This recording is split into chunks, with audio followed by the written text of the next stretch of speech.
మన leaf village కి 1, 2, 3 ఒక 7 మెంబర్స్ హొకాగేస్ ఉండే. కానీ ఒక హొకాగే మాత్రం లీఫ్ విలేజ్ షేపులు షకలు మార్చేశాడు. మనం మాట్లాడుతుంది సిగ్మా హొకాగే టోబిరామా సెంజు గురించి. అసలు లీఫ్ విలేజ్ ఇన్ఫ్రాస్ట్రక్చర్ కనిపెట్టిందే ఈయన. మనం బాగా కనెక్ట్ అయ్యి చూసిన చూనిన్ ఎగ్జామ్స్ ఆర్క్ గుర్తుందా? అసలు ఈ చూనిన్ ఎగ్జామ్స్ కనిపెట్టిందే టోబిరామా. అసలు నింజా అకాడమీ కూడా టోబిరామా బుర్ర నుంచి పుట్టినదే. గెనిన్, చూనిన్, జోనిన్ ఇవి డిజైన్ చేసింది కూడా టోబిరామా సెంజునే. మన టోబిరామాని యాంటీ ఉచిహా హేటర్ అంటారు కానీ షారింగాన్ పైన ఆయన చేసినంత రీసెర్చ్ ఎవ్వరూ చేయలే. అసలు లీఫ్ విలేజ్ లో ఉచిహా పోలీస్ ఫోర్స్ స్టార్ట్ చేసింది కూడా టోబిరామానే. ఉచిహా పోలీస్ ఫోర్స్ హెడ్ ఎవరో కాదు, సాస్కే ఇటాచి ఫాదర్ అయిన ఫుగాగో ఉచిహానే. అసలు టోబిరామా లేకపోతే మినాటోస్ ఫ్లయింగ్ రైజిన్ ఉండదు, నరుటోస్ షాడో క్లోన్ జుట్సు ఉండదు. ఫోర్త్ నింజా వార్ లో హొకాగే రీసరెక్షన్ కూడా జరిగేదే కాదు. ఎందుకంటే జుట్సులని కనిపెట్టింది టోబిరామా సెంజునే. అసలు టోబిరామా స్పీడ్ కి, వాటర్ స్టైల్ జుట్సుకి 5 గ్రేట్ నేషన్స్ అన్ని భయపడేవి. హొకాగే సందర్లో టోబిరామా కాంట్రిబ్యూషన్ చాలా ఉందని నేను నమ్ముతున్నా. అన్నయ్య హషిరామా లాగా ఎమోషనల్ కాదు మనోడు, very logical and strategic thinking తో ఉంటాడు. అండ్ టోబిరామా డెత్ కూడా ఒక హీరోయిక్ వేలో జరిగింది. ఆయన టీం ని కాపాడడం కోసం సెల్ఫ్ సాక్రిఫైస్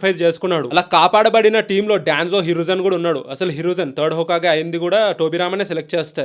సో నరుటో చూసిన చాలా మందికి టోబిరామా డెప్త్ తెలీదు. ఈ వీడియో వల్ల కొంచెం అన్న తెలిసిందని అనుకుంటున్నా. టోబిరామా ఫ్యాన్స్ ఎవరైనా ఉంటే కామెంట్స్ లో చెప్పండి. అండ్ నెక్స్ట్ వీడియో పైన చేయాలో కూడా కామెంట్స్ లో చెప్పండి. అండ్ యానిమే రిలేటెడ్ కాంటెంట్ కోసం పేజ్ ని ఫాలో చేయడం మర్చిపోకండి.